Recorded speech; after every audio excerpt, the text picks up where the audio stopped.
The rain fell like needles against Stephanie Harper's skin as she stood on the porch of the house where she'd grown up. Her hands trembled as she knocked on the heavy oak door, one arm wrapped protectively around her swollen belly. 6 months pregnant, soaked to the bone, with nowhere else to turn. The door swung open, and Rebecca Harper stood there in her silk robe, her face twisted with disgust. Behind her, Stephanie could see her father, Robert, frozen in the hallway. "Please," Stephanie whispered. "Please, I just need." Rebecca's laugh was sharp as broken glass. "You should have thought about what you needed before you got yourself pregnant and brought shame to this family." "Dad? Please. David left me. I have nowhere to go. The baby is not my problem," Rebecca snapped. "You think you can just come crawling back here? After everything?" Stephanie's jaw tightened. Rebecca had never loved her. Not since the day 7-year-old Stephanie's mother died, and her father remarried within a year. Rebecca had made it clear that Stephanie was an unwanted reminder of the first wife. "Dad." Stephanie's voice cracked. "Please. I'm your daughter." Robert Harper opened his mouth, took one step forward, then stopped. Rebecca's hand shot out, gripping his arm. The silent exchange lasted only seconds, but Stephanie saw her father's shoulders sag in surrender. "Your father agrees with me," Rebecca said coldly. "This is my house, and I will not have it turned into a home for unwed mothers." "My mother left me this house," Stephanie said quietly. "She left it with the condition that I would always have a home here." Rebecca's smile was vicious. "Your mother has been dead for 17 years. And your father signed that house over to me 10 years ago. So this is my house. And you're trespassing." Stephanie's knees nearly gave out. She looked at her father, waiting for him to deny it. But Robert Harper just looked at the floor. "You have 5 minutes to leave, or I'm calling the police," Rebecca continued. She reached behind the door and threw a small trash bag at Stephanie's feet. "And take this." She held up a delicate silver locket, the only thing Stephanie had left of her mother. "No, please." Stephanie reached for it, but Rebecca's arm swung back. "You want it? Fetch." She threw the locket into the darkness of the front yard. "Rebecca, that's enough." Robert finally spoke, his voice weak. "Oh, now you speak? Fine. Say goodbye to your daughter." But Robert didn't move. He just stood there, a broken man who'd chosen comfort over his own child. Stephanie bent down, picked up the trash bag, and walked off the porch. She fell to her knees in the mud, searching desperately for her mother's locket. The rain poured harder.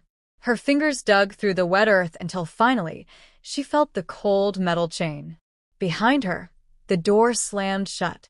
Every light in the house went dark except one, Grace's bedroom window on the second floor. Stephanie looked up and saw her 16-year-old half-sister standing there, tears streaming down her face, hand pressed against the glass. Grace mouthed, "I'm sorry," before Rebecca's shadow appeared behind her, yanking her away. Stephanie clutched the muddy locket to her chest and stood up. She had $40 in her pocket, a bag of belongings, and a baby due in 3 months. The nearest shelter was 5 miles away. She made it 2 miles before the contraction started. Pain shot through her abdomen. Too early. The baby was coming too early. Stephanie collapsed on a park bench, gasping for breath. She fumbled for her phone. The screen was cracked, the battery at 3%. She dialed 911. "Please," she sobbed. "I'm pregnant." "Something's wrong." The phone died in her hand. Headlights suddenly flooded the park. A sleek black car pulled up, and a man in an expensive suit jumped out. "Are you okay?" He ran to her, his dark eyes full of concern. "The baby hospital. Please." He didn't hesitate. He scooped her up and placed her gently in his car. "Hold on. There's a hospital 10 minutes away." "I can't pay. I don't care about money. I care about getting you and your baby to safety." At the hospital he stayed. Through the examination, through the terrifying news that the baby's heartbeat was irregular, through the hours of monitoring. When the doctor said the baby was stable but Stephanie would need specialized care she couldn't afford, the man quietly handed his credit card to billing. "I'm Alexander Stone," he said when she was settled in a hospital bed. And before you argue, this isn't charity. This is personal. Why? Stephanie whispered. You don't know me. Alexander's expression darkened. Because 8 years ago, I lost someone, and I couldn't save her. But maybe I can help save you. He stood up. The hospital is paid for. When you're released, here's my card. If you need anything. I can't accept this, Stephanie interrupted. I can't be someone's charity case. It's not charity. It's human decency.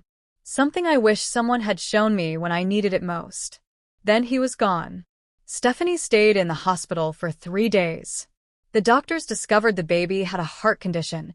Nothing life-threatening yet, but it would require expensive medication and monitoring. When she was discharged, Stephanie found a note. The first 3 months of prenatal care are covered.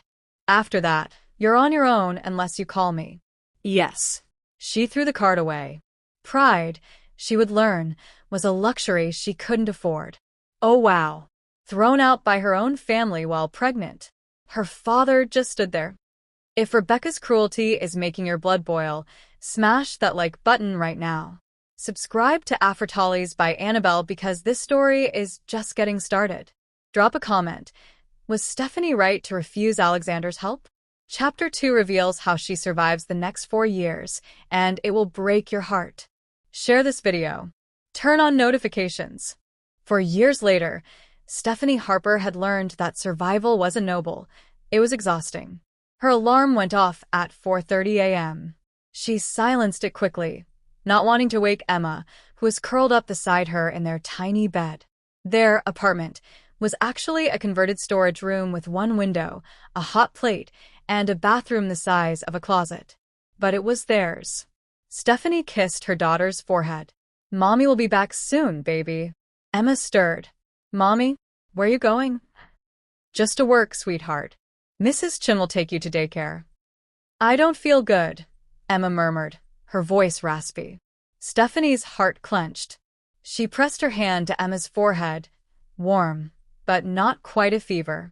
Did you take your medicine last night? Emma nodded. The heart medication cost $300 a month. Stephanie worked 3 jobs to afford it.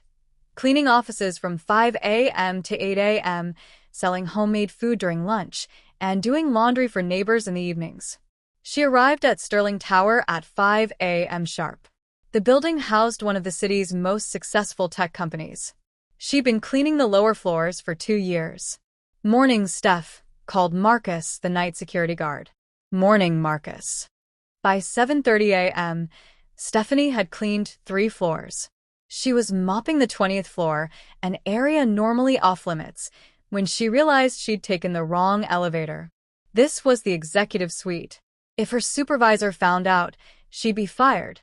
She turned to leave, but her cart's wheel caught. Cleaning supplies crashed to the floor, bottles rolling, the mop clattering loudly. An office door flew open, and Stephanie found herself staring into the eyes of Alexander Stone. Recognition flashed across his face. Stephanie. She froze. He remembered her. After 4 years, a woman appeared behind him. You know the cleaning lady? Stephanie's face burned. I'm sorry. Wrong floor. I'll clean this up. Wait, Alexander said. Stephanie Harper, right? She couldn't speak. Just nodded. How's your daughter? She's fine. We're both fine. Excuse me. You refused my help, Alexander said quietly. Why? Because I don't need anyone's pity. The woman's phone rang and she stepped back inside, but Stephanie could feel her watching. It wasn't pity, Alexander said. Stephanie, are you still on the lower floors? Yes, and I need to get back. What if I told you I have an opening? Executive assistant. It comes with health insurance. Full benefits. Stephanie's breath caught. Health insurance meant Emma's medication would be covered. Why would you do this? Because 4 years ago, I saw someone who needed help and I couldn't do enough. Let me do enough now. I don't have the qualifications. You're smart, organized, and you've survived 4 years with 3 jobs as a single mother. That's more qualification than anyone. Give me your number. Come in tomorrow for an interview.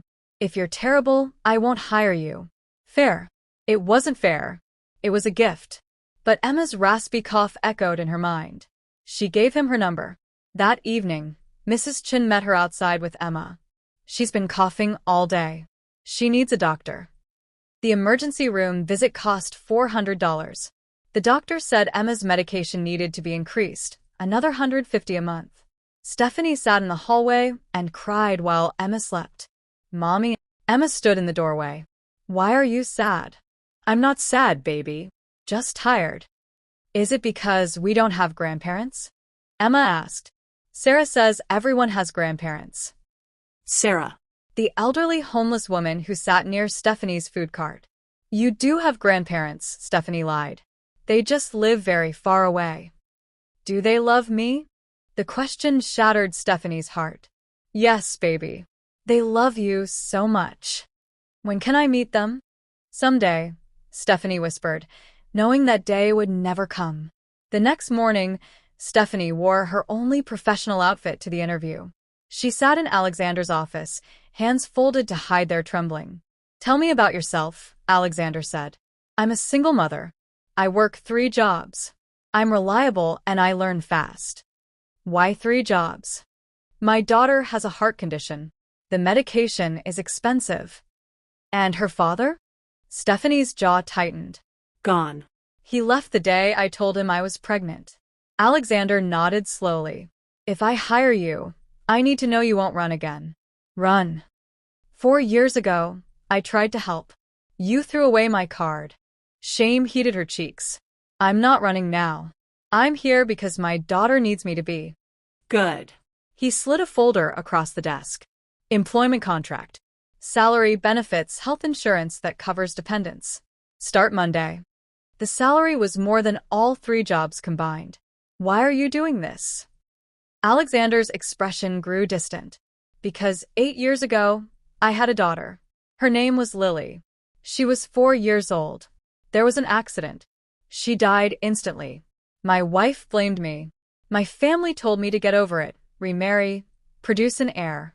When I refused, they disowned me. Stephanie's hand went to her mouth. I built this company from nothing after that, Alexander continued. But success doesn't fill the hole. Then 4 years ago, I saw you in that park. For the first time in years, I felt something. You reminded me I was still human. Your family disowned you for grieving? For being weak. Apparently real men don't cry over dead children. That's monstrous. Yes. So when you ask why I'm helping, it's because I know what it's like to be thrown away. And I know what it's like to survive anyway. Stephanie signed the contract. She started Monday. Within a week, Emma's medication was covered. Within 2 weeks, they'd moved into a real apartment. Within a month, Emma was healthier than she'd been in years. Emma loved Alexander. She called him Mr. Alex and brought him drawings. He taught her chess, read her stories, and always asked about her day. One evening, Stephanie found Alexander staring at a photo of a little girl with dark curls. She would have been 12 this week, he said. Stephanie sat down and waited. Sometimes I wonder if I'm trying to replace her with Emma. Are you? No. Emma is her own person. But being around her reminds me there's still good in the world. She drew you into her family picture yesterday, Stephanie said. At daycare. Alexander's expression crumbled and rebuilt itself. She did. She labeled you my friend Alex. They sat in comfortable silence. Then Stephanie asked, Don't you want your own family again? I had a wife. She couldn't look at me without seeing what we lost. We divorced 3 years ago. He paused. As for more children, I'm not sure I deserve another chance. That's ridiculous. You're one of the kindest people I've ever met. Why don't you hate your family? After what they did? Stephanie considered this. I do hate them. But hate takes energy I need for Emma. So I've learned to file them away. They're nothing. Empty spaces where people should have been. And her father? David made his choice. He doesn't get to be part of her story. Neither knew that soon everything would change. 6 months into her new life, Stephanie had almost forgotten constant fear. Emma was thriving, her health stable, medication covered, friends at daycare. Stephanie's relationship with Alexander had evolved into something warm and safe. Then Emma's routine checkup changed everything. "I need to be straight with you," Dr. Patterson said. "Emma's heart condition has progressed. She needs surgery, a full repair. Without it, she has maybe a year." The world tilted. "How much?" "The surgery, hospital stay, follow-up care, around $250,000. Insurance will cover some, but you'll owe about $150,000 out of pocket." Stephanie couldn't breathe. She'd need 10 years to save that, and Emma didn't have 10 years. She didn't tell Alexander right away. She spent 3 days researching loans, payment plans, crowdfunding. Alexander noticed. "What's going on?" he asked one evening. "Nothing. Just tired." "Stephanie." He said her name with quiet authority. "Something's wrong." The dam broke. Everything spilled out. The diagnosis, the surgery, the impossible amount, her terror. Alexander listened. When she finished, he said simply, "I'll pay for it." No. "Stephanie." No. "I can't keep taking from you. I won't be someone's charity project forever." "You're not a charity project," Alexander said, his voice rising. He stopped. "Do you want to know why I really hired you? To ease your guilt about your daughter." No. He faced her. "I hired you because the night I found you, for the first time in 5 years, I felt something other than emptiness. Watching you with Emma, seeing her grow healthy, it's been healing something broken in me. So when I say I'll pay for Emma's surgery, it's gratitude. For giving me a reason to feel alive again. I can't let you do this." "Why?" "Because what if you get tired of us? What if this is just temporary kindness from a lonely man?" Alexander flinched. "Is that what you think?" "I don't know what to think. For years ago, I trusted someone who said he loved me. He promised we'd face everything together. Then I got pregnant, and he vanished. I trusted my father to protect me, and he chose his wife. I don't trust easily anymore. Then let me earn it. Let me prove I'm not going anywhere. Let me save Emma's life." A small voice interrupted. "Mr. Alex, are you going to be my daddy?" They turned. Emma stood in the doorway, clutching her stuffed rabbit.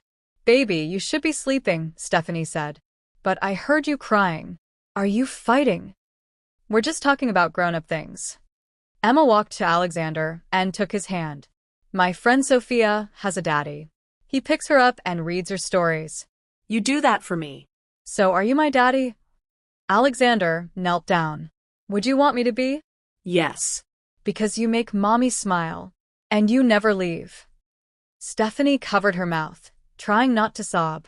"Emma," Alexander said gently, "I had a daughter once. Her name was Lily. She died when she was 4 years old." Emma's expression grew solemn. "That's very sad." "It is. And sometimes when I'm with you, it makes me remember her. But that doesn't mean I'm trying to replace her. Do you understand?" Emma thought seriously. "Like when mommy talks about her real mommy. She's not trying to replace her. She just loves us both." "Exactly." Emma hugged him. "I'm sorry your daughter died. But I'm glad you found us." Alexander's arms came around her, his shoulders shaking with silent tears. That night, Alexander said, "I'm setting up a medical fund for Emma's surgery. Non-negotiable. But I'll do it as a loan with 0 interest. You can pay me back over 20 years. Deal?" Stephanie knew he'd never collect. But he was offering dignity with help. Deal. "There's something else," Alexander said, his expression darkening. "I've been getting calls from my family. They saw an article about the company. Suddenly, they want to reconnect." Stephanie's stomach dropped.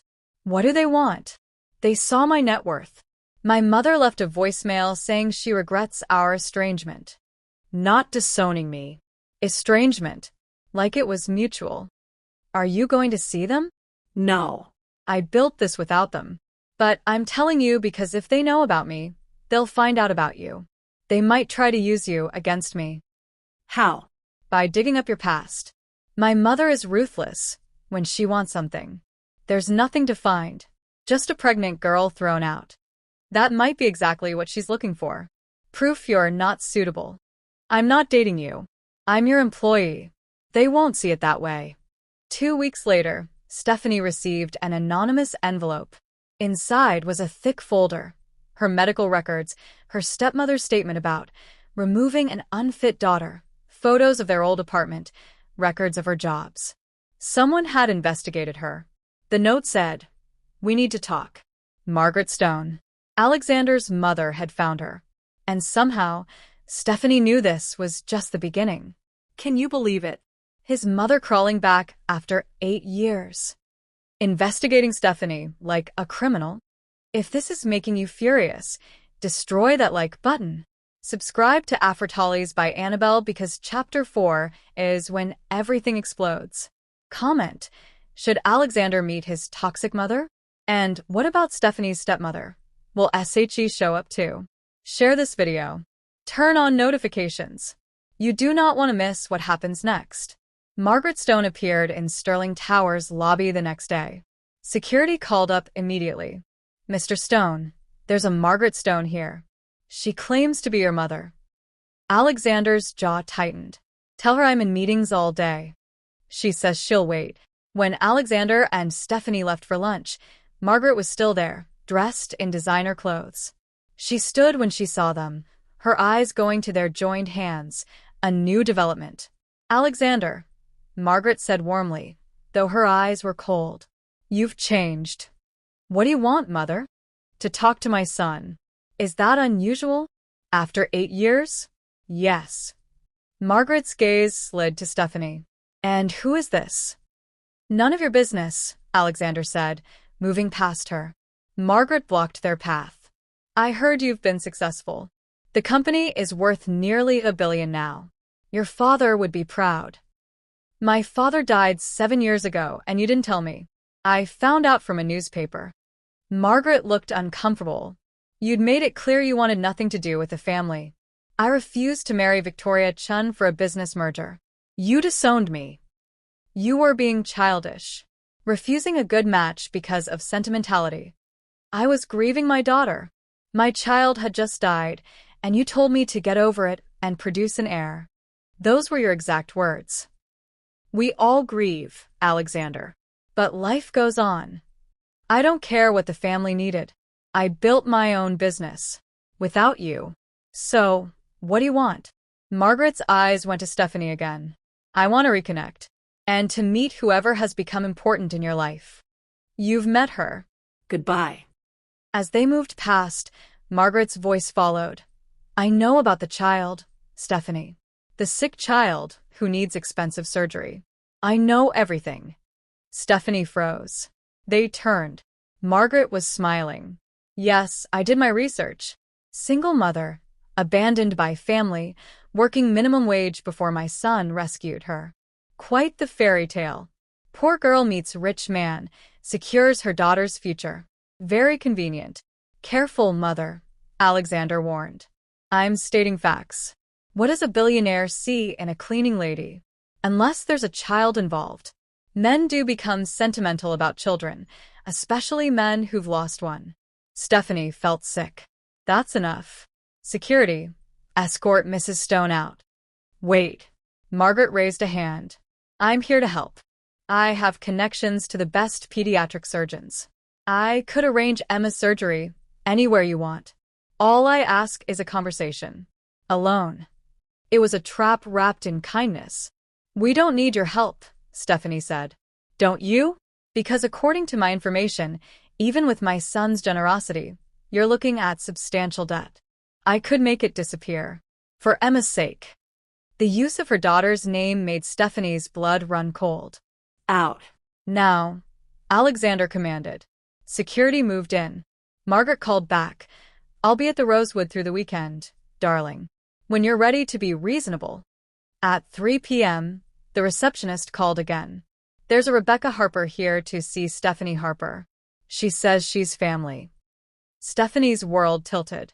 "My stepmother. She's here." "You don't have to see her," Alexander said. "She found me after 4 years. Which means she wants something. Money. Just like my mother." Stephanie stood. "I need to see her. I need to know why now." The conference room felt like an execution chamber.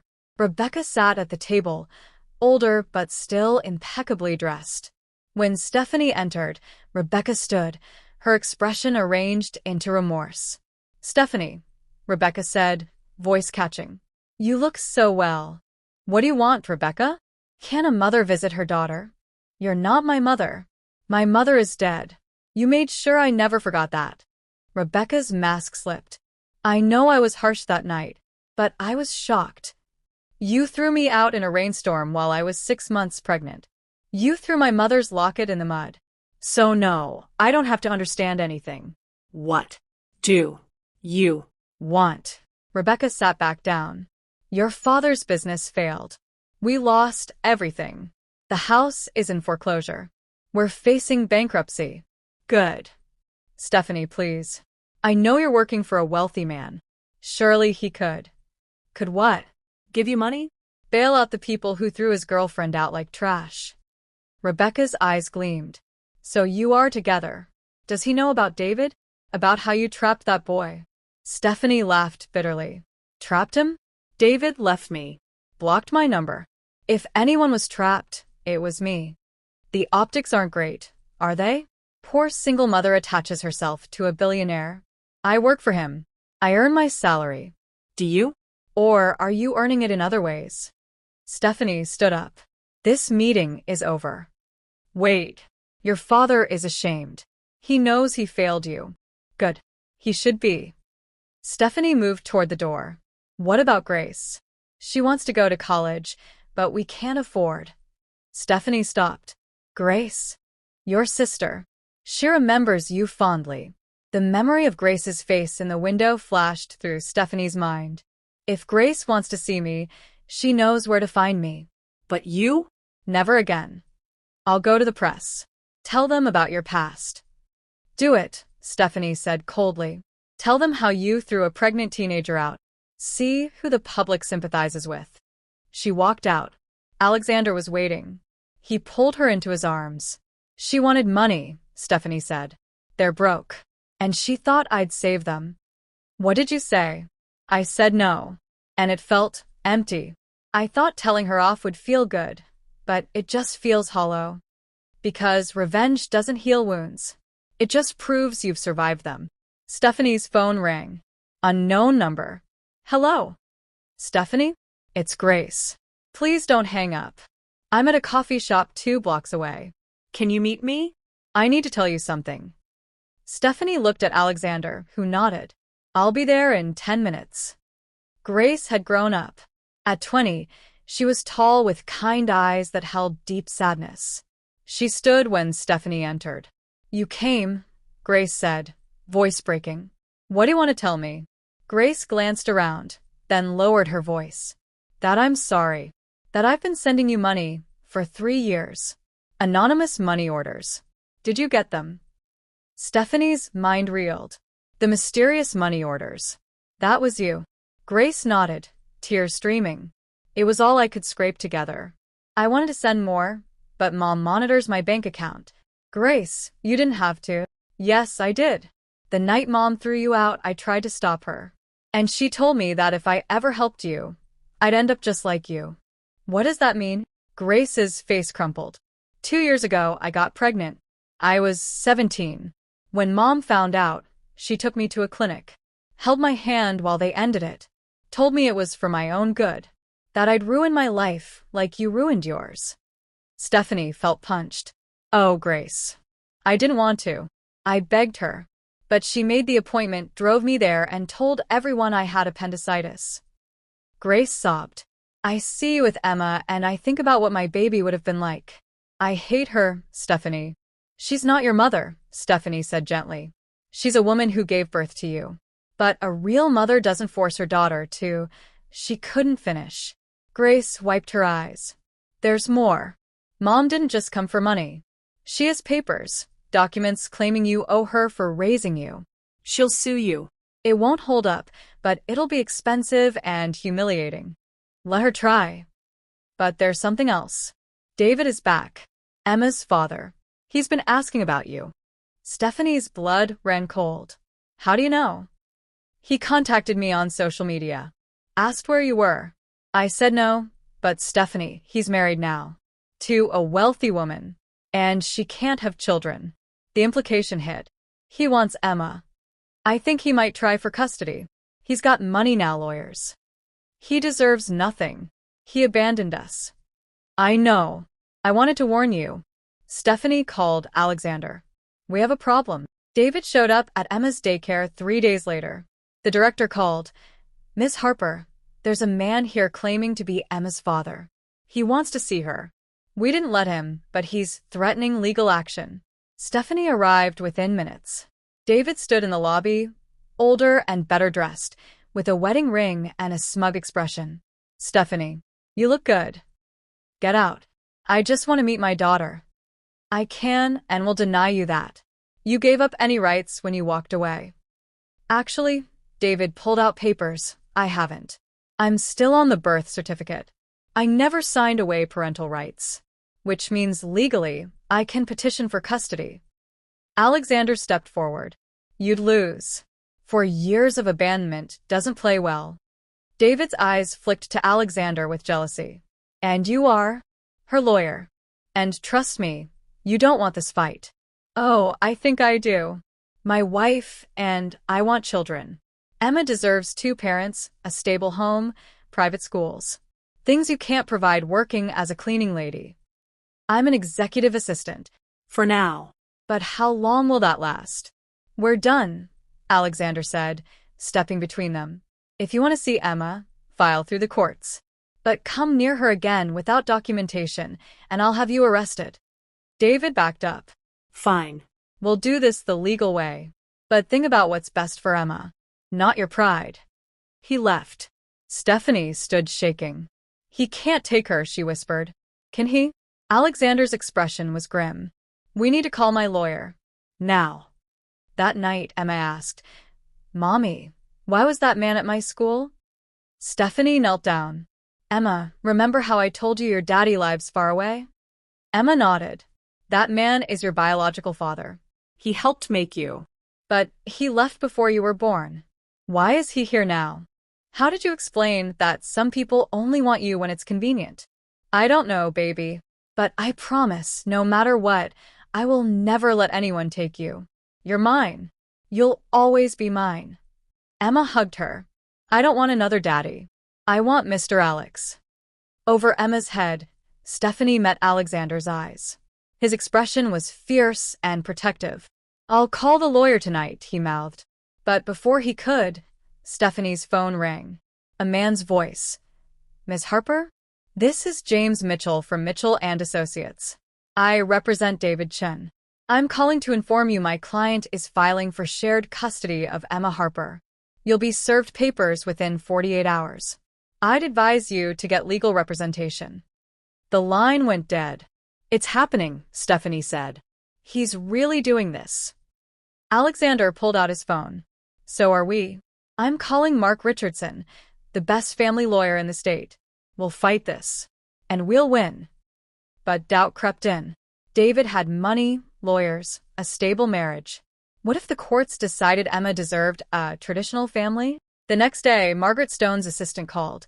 Mrs. Stone wishes to inform you she's aware of Mr. Chen's custody suit. She has connections to several family court judges and could be persuasive if you'd reconsider meeting with her.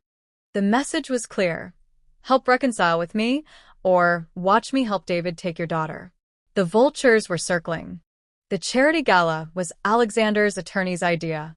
The Sterling Foundation's annual fundraiser would announce their initiative for single parents facing medical crises. It would be public, with media coverage. If we fight David in court, Mark Richardson explained, we need public opinion on our side. Show you're a capable mother with support. That Emma thrives in your care.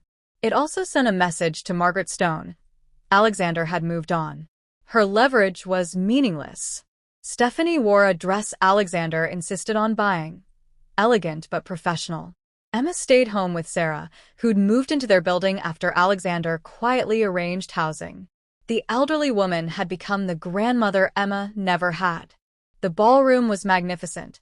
Stephanie felt out of place, but Alexander's hand on her back steadied her. You belong here, he whispered. Then Stephanie saw her. Victoria James, Alexander's business rival, holding court near the bar. Beside her was David. He's here, Stephanie breathed. Alexander's jaw tightened. So is my mother. Indeed. Margaret Stone had entered through the main doors. Behind them were Rebecca and Robert Harper. They coordinated this, Stephanie realized. All of them. Victoria approached with David and a microphone. The gala had a program, speeches from benefactors. Victoria had bought her way into a speaking slot. Ladies and gentlemen, Victoria's voice rang out. Before we hear from the Sterling Foundation, there's something the public should know about the man behind it. Alexander tensed. Alexander Stone has positioned himself as a champion of single mothers. But what he hasn't told you is his girlfriend is one of those single mothers. And the biological father is here tonight, fighting for custody because he's concerned about his daughter being raised in an inappropriate environment. Gasps rippled through the crowd. Stephanie felt like drowning. David stepped forward. I'm not here to cause trouble. I just want what's best for my daughter. I made mistakes, I admit that. But I'm here now, ready to be a father. I'm concerned she's being used as a prop in a rich man's redemption story. Margaret Stone joined them. My son has always had a savior complex. After losing his daughter, he's been searching for something to fill that void. I'm worried he's not thinking clearly. Then Rebecca stepped up.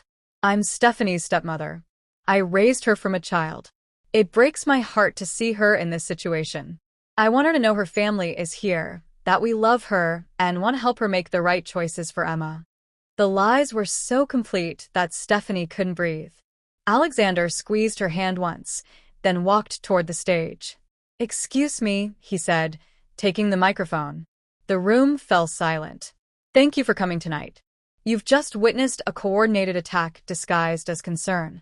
Let me tell you the truth. He faced the crowd. 8 years ago, I lost my daughter in a car accident. She was 4. My family told me to get over it, remarry for business.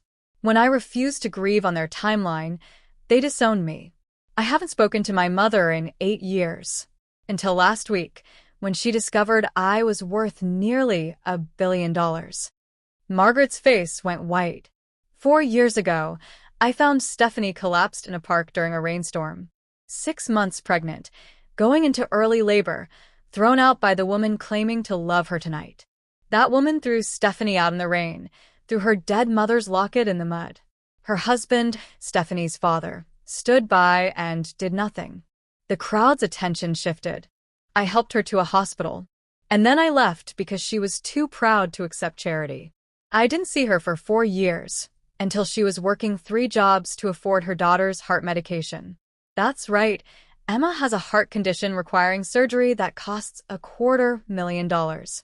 And Stephanie was handling it alone, because the man over there abandoned her the day she told him she was pregnant. David's confident expression crumbled. So let me address each of you. Victoria, you're trying to destroy my reputation because I refuse to sell my company. David, you want custody of a daughter you've never met because your wife can't have children. Mother, you want back into my life because I have money now. And Rebecca, you want Stephanie to bail you out of bankruptcy after pretending she didn't exist. He turned to Stephanie. Come up here. She shook her head, but Alexander held out his hand. Trust me. She walked to the stage. When she reached him, he pulled her close. This woman survived being thrown away by everyone who should have loved her. She raised a brilliant daughter on minimum wage. She never asked me for anything. I had to force her to accept help. She's the strongest person I've ever met. And if you think I'm using her, you're dead wrong. She saved me. Emma saved me. They gave me a reason to care about life again. He turned to Stephanie and dropped to one knee. The crowd gasped. Stephanie Harper, Alexander said, pulling out a ring box. I'm not asking because it'll help the custody case or because it looks good. I'm asking because the past 6 months with you and Emma have been the happiest of my life. Because Emma already calls me daddy when she thinks no one's listening, and I want that to be real. Will you marry me? Stephanie was crying. This isn't fair. Proposing in front of all these people. You can say no, but I really hope you won't. Yes, you impossible man. Yes. The ring slid on as the crowd erupted. But Stephanie took the microphone. Rebecca, she said steadily, you asked me to think about what's best for Emma. I have. What's best is never knowing you.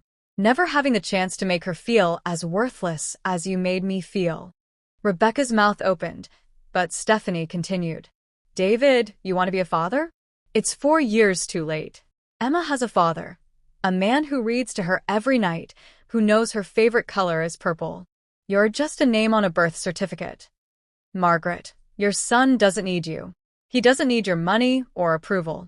He built an empire without you. And he's building a family without you.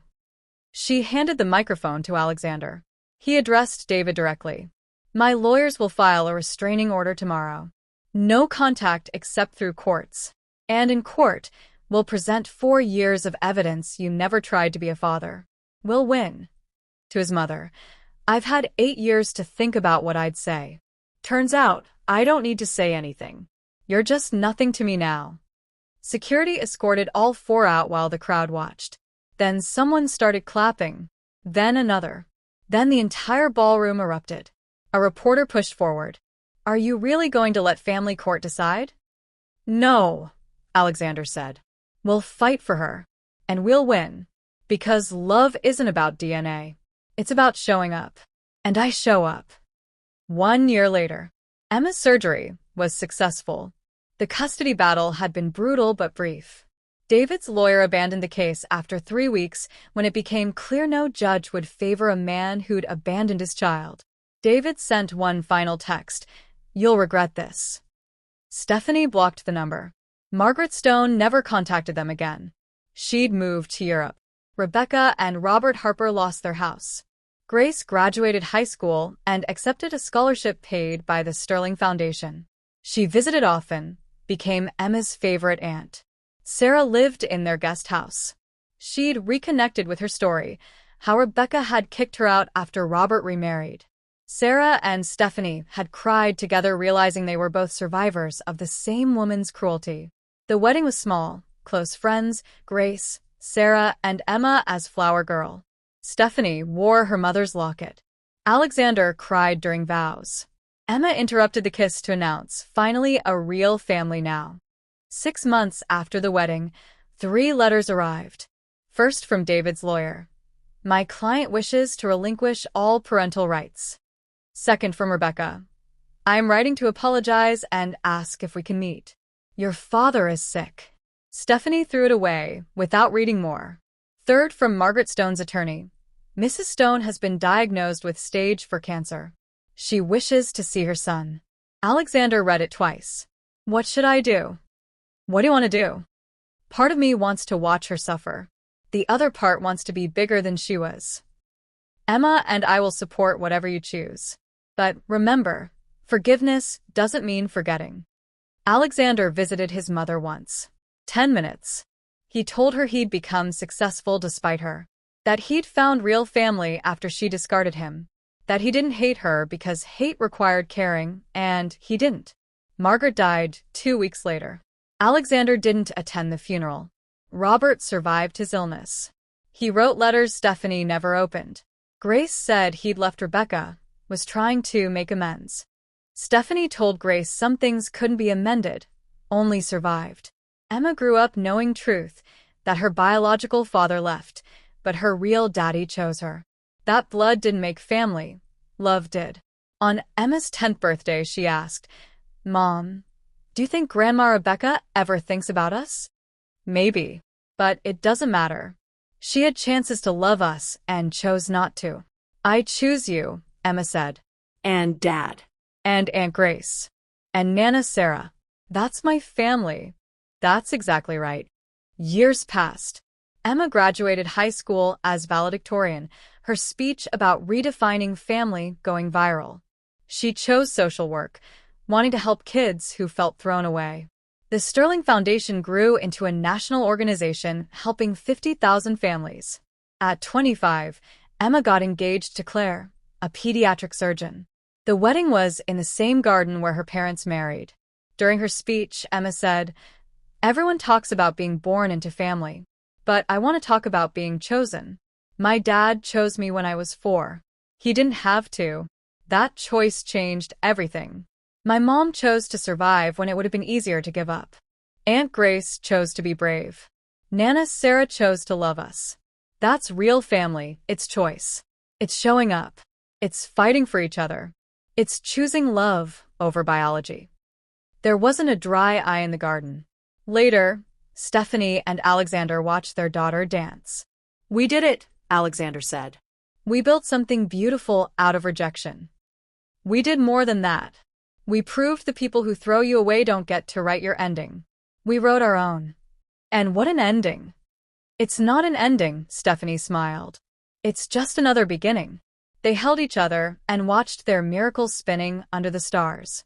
Stephanie thought about that night 25 years ago when she'd collapsed in the rain, certain her life was over. She'd been so wrong. Her life hadn't been ending that night. It had been beginning. Because sometimes the worst thing that happens opens the door to the best thing. Sometimes rejection is protection. Sometimes the family that throws you away makes room for the family that will never let you go. And sometimes the girl who is thrown out with her child meets someone who sees her worth when everyone else saw her shame. Someone who reminds her that she was never the problem. She was always the prize. The end. Oh, wow. So their families only reached out because they needed money. After years of silence. If this story made you feel something, if it made you angry, made you cry, made you cheer, then smash that like button right now. Subscribe to AfriTales by Annabelle because we bring you stories that don't just entertain, they heal. Drop a comment below. Should Stephanie and Alexander have helped their families? Or were they right to walk away? What would you do if the people who abandoned you came back asking for help? Share this video with someone who needs to hear that chosen family is real family. And turn on all notifications because we have more powerful stories coming that will touch your soul. Thank you for watching. Remember, you are worthy of love, respect, and family who choose you every single day. See you in the next story. Television more from AfriTales by Annabelle. If you love this story, watch next. The daughter they rejected became their only hope. She raised her sister's children, then the sister wanted them back. The poor maid who became the CEO's successor.